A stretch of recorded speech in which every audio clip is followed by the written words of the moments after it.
Welcome to the White Witch podcast with me, Carly. Hope you are all well, witches. On today's show, we are going to be talking all about death and witchcraft. To keep things off, our book review is The Wicked Deep, written by Shay Earnshaw. Before I read this book, I went on to Goodreads and it had a Marmite kind of response to it. People seem to either love it or hate it, and I think I presumed I might hate it. But I loved it, hence it's on the show. I had this book on my to-read list for a while. It's a young adult's book, so nothing too difficult to read. It's a bit sugary and sweet in some parts, but despite that, I still loved and inhaled it. Couldn't put this book down.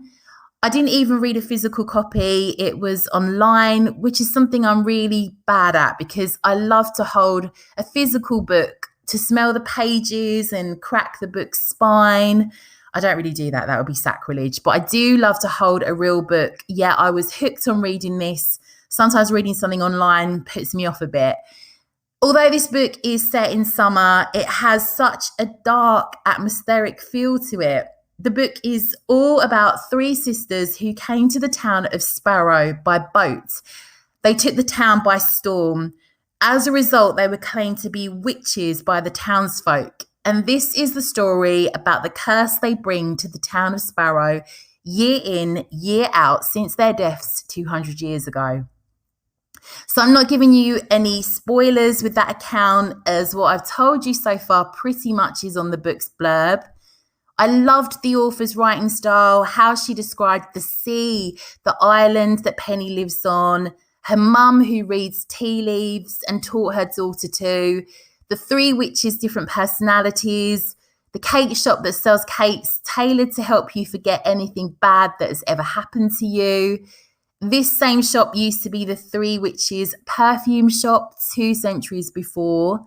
Penny's 2 cats, the descriptions of the insides of the cottages that are on the island, especially the little wood fire they sit by, all the books that are said to be on the shelves, also the orchards that they bring to life.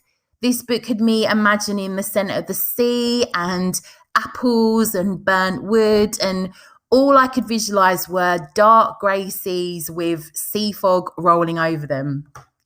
I was halfway through the book and had all those feels and looked up the book on Pinterest just to see if I could find any fan-related pictures and so on. I discovered the amazing adverts that were released a few years back for the book's release, and wow, they were just as I had imagined. I had put a link in the show notes for the little video for this book. It is absolutely my kind of witchy. I promise you this book hasn't been sent to me to read or anything like that. I just love it so much and wanted to find out as much as I could about the author and the book. This is such a perfect late summer, autumn, winter read. It is set in summer, but that doesn't really come through so much in the book.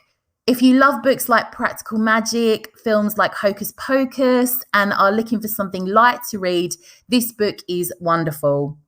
This made me feel so cozy and content. It's a really feel-good read. So if you're having a rough time of it or need some escapism, this is it. The only thing I think might not be for some people is the romantic relationship within the book. But to be honest, this wasn't Twilight levels of romance, if you catch my drift. I don't hate Twilight. I'm not a very romance reading kind of girl. Hence, I only read witchcraft books. But it was a nice addition to this story. It's also a beautiful book aesthetically. The front cover is gorgeous. I'm considering buying a physical copy of the book. This was one of those books that when I finished it, I had that sad moment, which is so rare of, oh no, I don't know how long it will be till I find another book that makes me feel like that. Like, if you know, you know. So I'm going to read you the opening section of the book. This is called The Sea. Three sisters arrived in Sparrow, Oregon in 1822 aboard a fur trading ship named the Lady Astor, which sank later that year in the harbour just beyond the Cape. They were among the first to settle in the newly founded coastal town, and they strode onto the new land like thin-legged birds with wavy caramel hair and pastel skin. They were beautiful, too beautiful, the townspeople would later say. Marguerite, Aurora, and Hazel fell in love often and typically with the wrong men, those whose hearts already belonged to someone else. They were temptresses, and men found them impossible to resist. But the townspeople of Sparrow found the sisters to be much more. They believed them to be witches, casting spells on the men to make them unfaithful. And so, at the end of June, when the moon was nothing but a thin shard in the overcast sky, stones were tied to the sisters' ankles, and they were dropped into the ocean just beyond the Cape, where they sank to the bottom and drowned, just like the ship they arrived on. Join me after the break to talk all about death and witchcraft.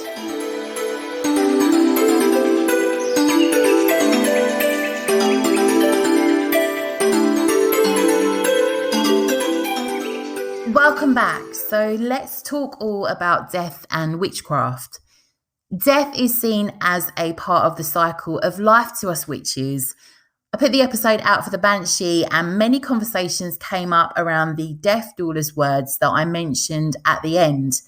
Many of you got in contact with me to say that you've recently lost someone and about the moments that you had before and after them passing. We discussed how the veil does seem particularly thin and time a very strange concept around those moments. I remember a long while back my mum asking me if I wanted to go and see the body of my granddad Dennis when he passed. He was the healthiest man we knew. He lived in Cornwall on Bodmin Moor. He used to ride his Shire horse Lady regularly, go to play table tennis. He was always out walking or doing something exercise-wise. He was like an ex-boxer, wrestler. He ate so healthy. He grew all his own vegetables and so on. His passing was a shock, not going to lie. He was in his early 60s and it hit the family hard, my mum especially. We were asked if we wanted to see his body, mainly because I don't think anyone could believe that he'd gone. It was a shock. You know, he was, again, like the healthiest person we knew. But this was a memory I'll never forget. Not in a sad way, more a surreal way. I remember my mum saying to me before we saw him, "It's a bit like a box of chocolates with all the chocolates gone." Because in essence, all the spirit that made him who he was and who we loved had left the building, and this was his shell. That always stuck with me, but seeing him made it feel real, and I was glad to have that moment. Many people I've spoken with about the death doulas words since that episode have said that no one really talks about death. We've lost a lot of connection with it, and I feel that too. I'm very much on the hedge witch path currently, like aspiring, and I'm always interested in anything connected to the other side of the veil. I came across an old joke today. Ask 5 witches what they believe and you'll come away with 6 answers.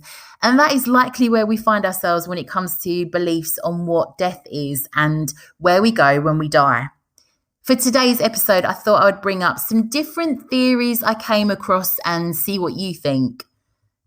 One of the beliefs held by many Wiccans, pagans, and also witches who perhaps don't identify as Wiccan is the Summerland. Scott Cunningham describes this as a place where the soul goes to live forever. And in his book, Wicca, A Guide for the Solitary Practitioner, he states, "This realm is neither in heaven nor the underworld. It simply is a non-physical reality, much less dense than ours. Some Wiccan traditions describe it as a land of eternal summer, with grassy fields and sweet flowing rivers, perhaps the earth before the advent of humans. Others see it vaguely as a realm without forms, where energy swirls coexist with the greatest energies, the goddess and god in their celestial identities. So I read that if we died old and deformed, upon entering Summerland, we are once again youthful and vibrant. Many believe that in the Summerland, we see ourselves as we wish to be. But how Summerland is viewed differs from witch to witch. And researching for this episode, I came across so many contradictions, which of course can be expected with a topic as important as death. This is in essence a form of the pagan afterlife, which is comparable with the Christian's afterlife with some pagan differences. It's believed souls travel to the Summerland after death to await reincarnation, and the Summerland is said to be part of the astral plane. Once the soul learns or experiences all it needs, the reincarnation cycle ends. Then the soul is said to stay in Summerland for eternity. Of course, beliefs on exactly how this happens vary. The beliefs around the Summerland have a lot of Celtic otherworld and Norse afterlife influence too. Emmanuel Swedenborg, who was a Swedish pluralistic Christian theologian, scientist, philosopher and mystic, inspired Andrew Jackson Davis during the 1800s with his major work, The Great Harmonia, to say that Summerland is the pinnacle of human spiritual achievement in the afterlife. That is, it is the highest level or sphere of the afterlife we can hope to enter. And strangely enough, my Scottish great-granddad was part of the Swedenborg Society. C.W. Ledbetter, a theosophist, taught that those who were good in their previous earthly incarnation went to a place called Summerland between incarnations. A quote from a Wiccan that I came across online, a random Wiccan, they didn't state their name or anything, regarding the Summerlands, stated, "The Summerland is the great crossover. It's not good, it's not bad, it's just the place we go where there is no more pain or suffering. We wait there until it is our time for our souls to return in another physical body, and then we can move on to our next lifetime. Some souls may be finished incarnating and they stay in the Summerland to guide newly arriving souls through the transition." Reincarnation is, of course, central to this belief, and of course can help many who believe in this to accept the physical state of death. This philosophy can often help the living and the dead.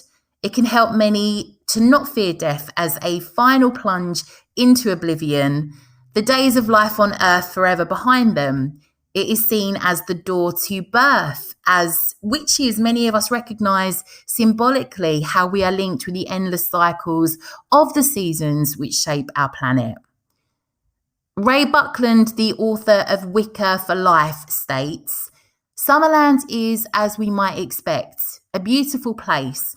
What we know of it is what we have gleaned from people who have returned from near-death experiences and from accounts obtained by genuine mediums who communicate with the dead. So, generally, Christians believe in heaven and hell. Many Norse pagans believe in Valhalla. The ancient Romans believed that warriors went to Elysian fields. The Asphodel Meadows is a section of the ancient Greek underworld where ordinary souls are sent to live after death.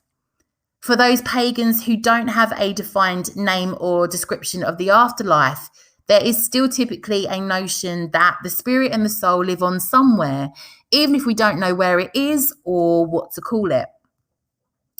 The Wiccan belief is that we spend a certain amount of time between lives, resting and rejuvenating.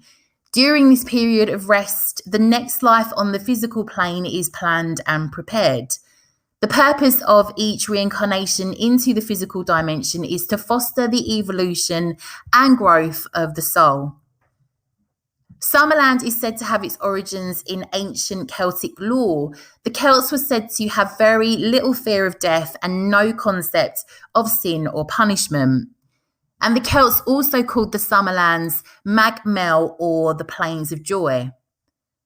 Because many Wiccans, pagans, witches believe in the eternal nature of the soul and its eventual reincarnation back into the physical plane of reality, Death is not considered as a time of mourning, but rather a time of celebration. For many, death signifies the ending of a learning period. The individual has completed this part of their cycle and has, so to speak, graduated. For many, the body is understood to be a wonderful and valuable tool through which the soul can experience physical reality. According to Wicca, there are no hard rules about what should happen to the physical remains of one that has passed. However, once the soul has left the body, many Wiccans, pagans, witches see little value in celebrating the physical remains and often favour cremation or an eco-friendly burial and a simple death ceremony. Wiccans, pagans, witchy funerals tend to be less formal than some other religious ones can be. This is said to be as often they do not believe that death is something that should be excessively mourned. Many Wiccans, pagans, witches believe that the departed person has simply left their physical shell, but that their spirit or soul continues to live on. And that's when I should have realised that my mum is a witch. I believe in the Summerlands. I believe in this. I respect everybody's different beliefs on death and what happens afterwards. Absolutely. I don't class myself anymore. I don't class myself as anything really, as a Wiccan or anything religion wise. I used to, but I guess I would say I'm just distinctly pagan, a lover of the old ways. I just don't really sit with any title, I guess, because I find that my mixture of witchcraft is very eclectic, and I'm not the most disciplined person, so I feel that it'd be more respectful for me to not adopt any titles. But I do believe in the Summerland, and I would like to have my own funeral in a similar concept, but we will talk a little bit more about that on the episode shortly. So in regards to the Wiccan afterlife, after my waffling, the Wiccan afterlife or Summerland is also known as the land of the fairies, the shining land, and the land of the young, and it is described as a place where it is perpetually summer. All those autumn and winter lovers are like, no. There are meadows of sweet grass and herbs, babbling brooks and rivers, grasslands and lush forests. This ideology is similar to the Welsh view of Annwn as an afterlife realm. All those people that can't stand summer, I'm sure we don't sweat there. I'm sure it just feels like a normal, nice temperature and you don't get chub rub or anything like that. So Summerland has its origins in ancient Celtic lore. The Celts also called the Summerland Magmel or Plains of Joy, and it is considered to be a perfect place made up of fragrant meadows, sweet rivers and lush forests.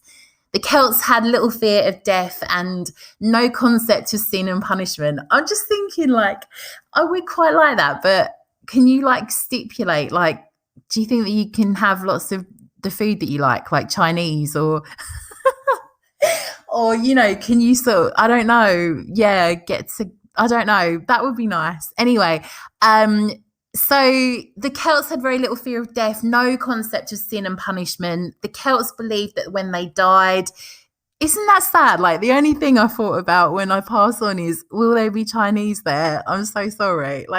I really like sweet and sour sauce and seaweed. That would make me very happy. Anyway, back to the show. So again, the Celts believed that when they died, their souls entered the Summerland where they would be renewed. I'm such a fat kid, and made ready for rebirth. Many Wiccans have adopted the idea of the Celtic Summerland and believe that, like the Celts, their souls will return to the Summerland upon physical death.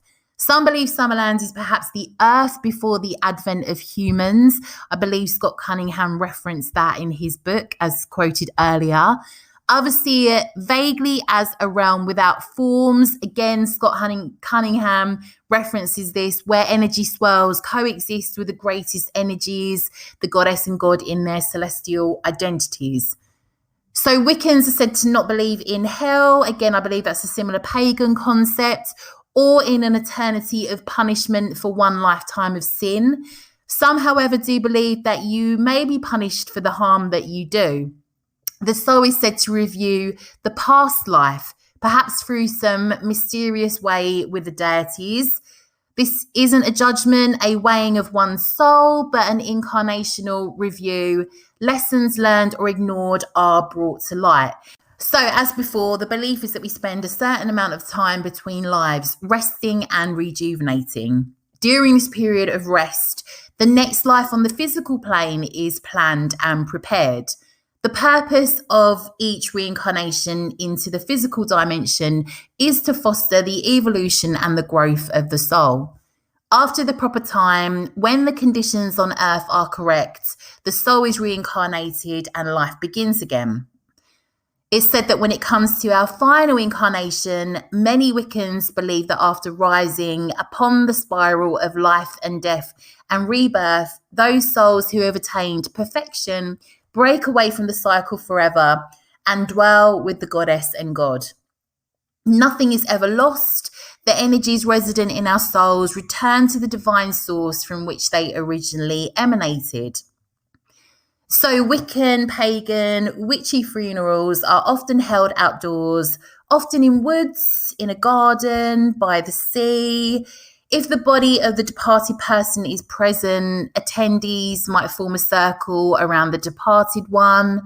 Sometimes white candles and flowers are used as the colour white represents new beginnings and rebirth. If modern circumstances do not allow the body to be present, a circle might be formed around a photo or around the loved one's ashes instead. If it's more of, say, a Wiccan funeral, there may be a high priest or priestess present. They may give a speech once the circle has been cast. There might be a death ritual that's performed at this funeral. One of the core beliefs of Wicca, and many witches to be fair, is a respect for the earth. Environmentally conscious funerals are preferred. That means if it's possible, the body will be wrapped in a biodegradable cloth and buried. Wiccans believe that returning the body to the earth is a way of giving thanks for the services it has offered the soul. Being returned to the earth is an important part of a Wiccan funeral. In saying that, if cremation is preferred, then they will often opt to scatter the ashes somewhere outside that was, of course, meaningful to the past witch. Again, this differs across the board. This is just an outline of some generals that happen when it comes to the funerals and, the overall beliefs in regards to the Summerland. I'm not saying if it's right or wrong, it's just what I found that is out there when it comes to us witches. So I found it very difficult to find information relating to deaf midwives and information in regards to old deaf traditions when it came to healers and so on. So in regards to deaf doulas, they help support someone who knows death is coming. They work with them to draw up a death plan or a death soul map and take care of anything that they need to plan before their death. They provide non-medical support to the person dying and their family. They can analyse perhaps any gaps or issues that they might see in that person's life that need to be sewn up before they pass to ensure peace for the person passing and reassurance for the family living. A lot of deaf doulas have an understanding of the person dying's wishes and expectation for the process. So it might be that they can make decisions on their behalf should they reach a stage where they're incapacitated. They can look after them and advocate for them at a traumatic time. This person should be on their side and support their death experience. So they may look at the sort of death map process and ask them questions such as, when they are on their deathbed, what would it look like to them? If you could choose your final moments, what would they look like? And this sets the tone for what they want when it comes up. And these are actually questions that I wanted to explore for myself, and you might want to also.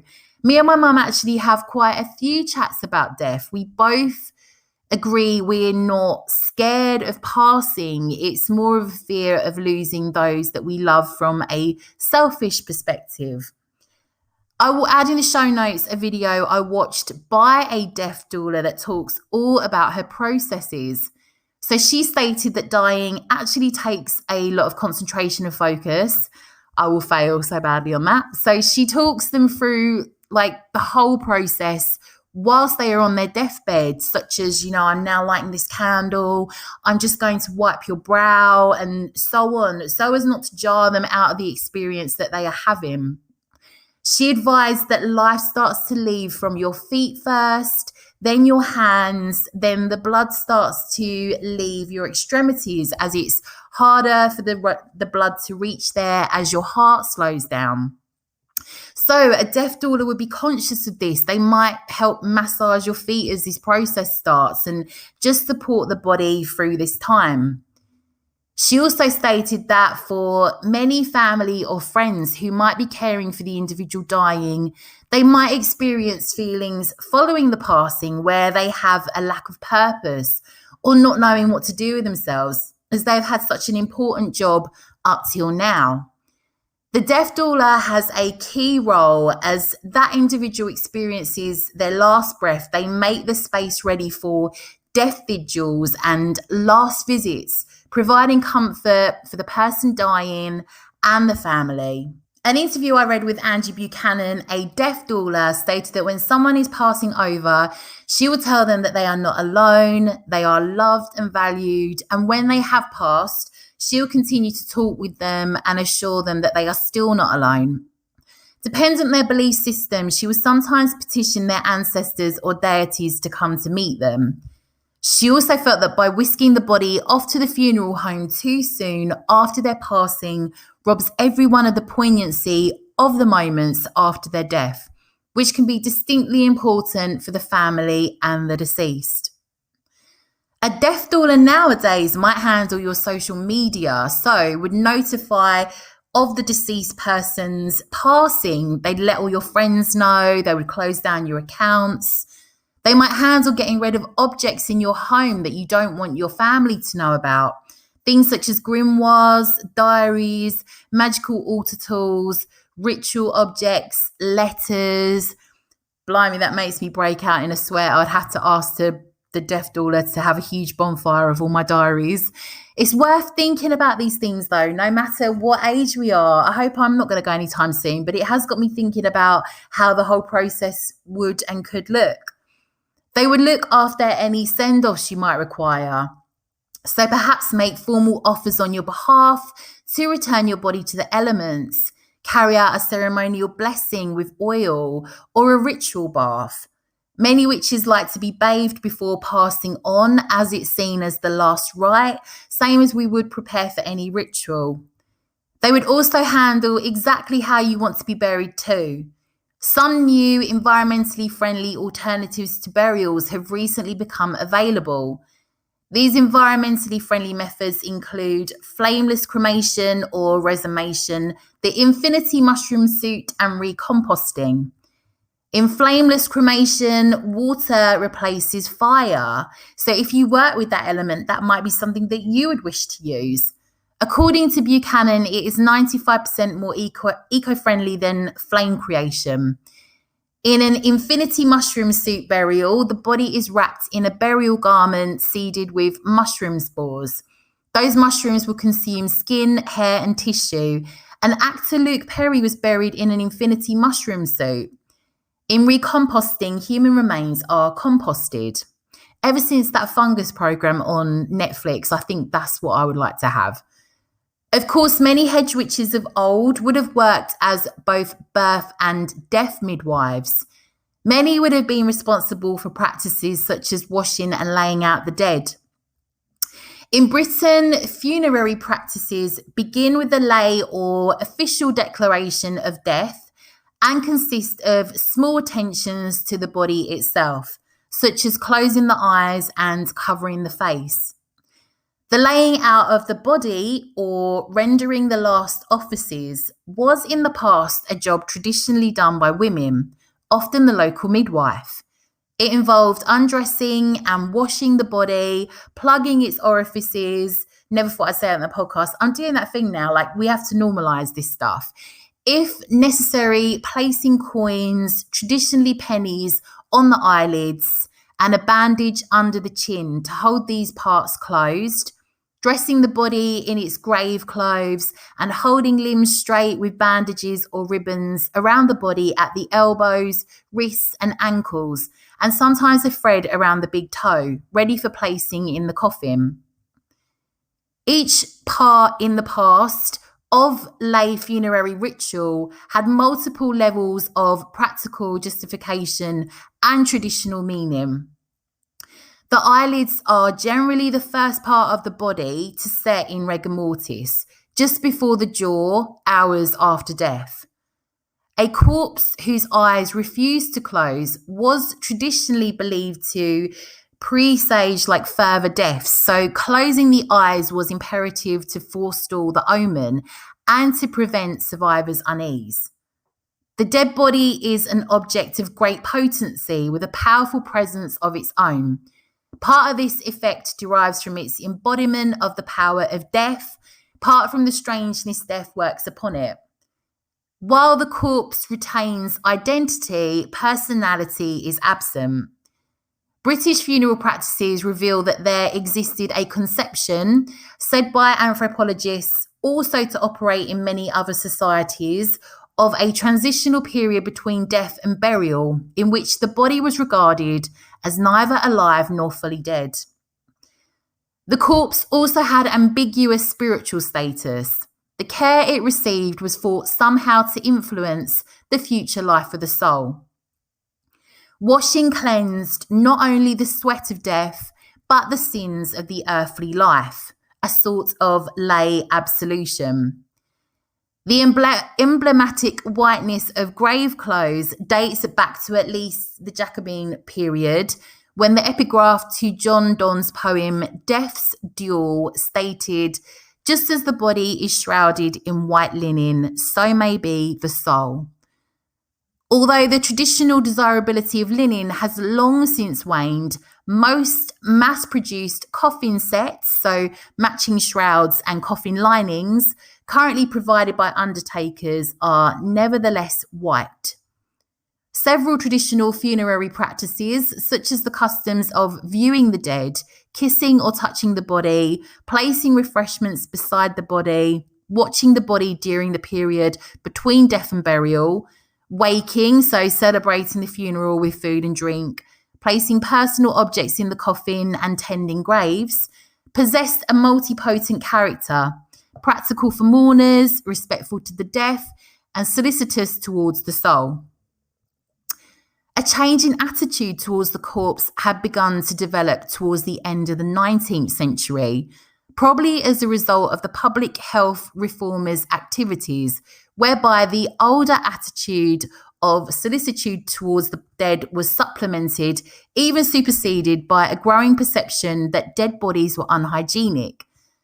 This attitude emphasized the need to segregate the dead away from the living. So for extra payment, undertakers began to offer wealthier people new facilities without the taint of the public mortuary to store their dead away from home.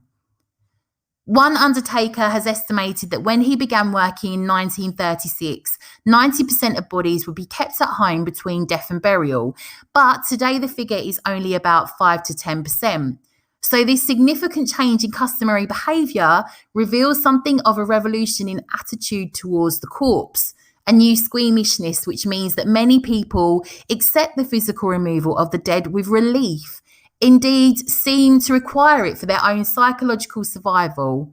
And I do get it, but I also think it's sad because the tradition of old would be that, of course, the body would be kept within the funeral, like the family home rather, often closely guarded by the family, watching over them the entire time, saying their last words. Another tradition I came across that the lovely Kerry on Facebook advised me of is where the window would be opened for a recently passed family member to leave through. And she said, and this really got me, "We are taught to fear death, but it's as moving as loving and as birth." And I wholeheartedly agree with her. She also stated, death was a village affair just as birth was. Her own grandma did it herself, aiding with births and laying out the dead. Now we have huge organisations that care for our health and well-being, And naturally, we have lost so much of that, which is no fault of our health services at all, but perhaps something as witches we might consider when it comes to our own passing or anyone within our family, which I know is a difficult thing to contemplate. It recognises that we must have these conversations about death before it is too late, normalising it in a way. And again, in Kerry's words, death is as normal as birth and can be beautiful. And I think she's spot on. So I have a farewell ritual you might wish to carry out to honour a loved one who has passed away and to pay homage to cherished memories that you may have shared. So for this, you will need a purple candle, 3 large sage leaves, a photo of your loved one, an envelope, pen, and a garden spade. Light the purple candle on your altar or a table. Take several deep breaths and allow your body to relax. Take a moment to focus your energy on the person who has passed away. Focus on memories that brought you joy and on characteristics and attributes you most admired about that person. When you're ready, write a letter to him or her. Allow your feelings to come out onto the paper in whatever form they need to take. The length doesn't matter. The style should be your own, and don't hold anything back. Once the letter is complete, place it along with 3 large sage leaves in the envelope. Seal the envelope with the wax from the purple candle. Use the garden spade to bury the letter in a place that was special to you and that person, or in your backyard. After burying the letter, place your hands on the raised mound and project your energy deep into the earth. So I also have some words that you can speak on the passage of a loved one. Time has passed, the wheel has turned. It is time for you, and then you say their name, to move on. You will walk hand in hand with the Lord and Lady and with your ancestors who came before you. Great Mother, welcome, you use their name, back into your womb. And Great Father, welcome him back into your divine instruction. Let him come to you and know that he has been blessed by your gracious gift of life. Let him come into your divine love and let him know that he has left behind a life of legacy, that he shall be remembered and loved. As he enters your world, wrap him in your loving arms and welcome him back home. Let him speak to the ancient ones and to learn the greater mysteries that lie beyond the veil.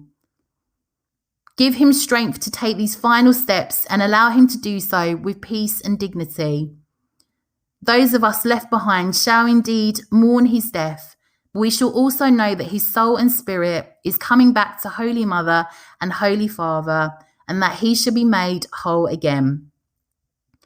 We shall cry, but we shall also laugh, for we shall celebrate the life that had been given to, and use their name, and let him also know that as we now merry part, that we shall also merry meet again. And we now, with these candles, and you might want to light some candles here, respect the flame of, insert their name, their life. And though these candle flames shall die out, we know that, insert their name, shall live on, and their flame shall never cease to burn. And we also know that he shall be reborn anew. Take him by the hand and guide him back into your heart, for this is what is right and just. Let him walk unerringly down the path that leads to your love. This is our will, so mote it be. So that is a very Wiccan type passing. So you might wish to change that in any way you see fit. I will link that in the show notes, but it gives you a kind of outline for something that you may wish to use if and when the time comes for somebody. And lastly, I will read out to you a very well-known poem that many of us, I think this is like very witchy. This is something we used at my granddad's funeral. We do not die. Do not stand at my grave and weep. I am not there. I do not sleep. I am 1,000 winds that blow. I am the diamond glints on snow. I am the sunlight on ripened grain. I am the gentle autumn rain. When you awake in the morning's hush, I am the swift, uplifting rush of quiet birds in circled flight. I am the soft starshine at night. Do not stand at my grave and cry. I am not there. I did not die.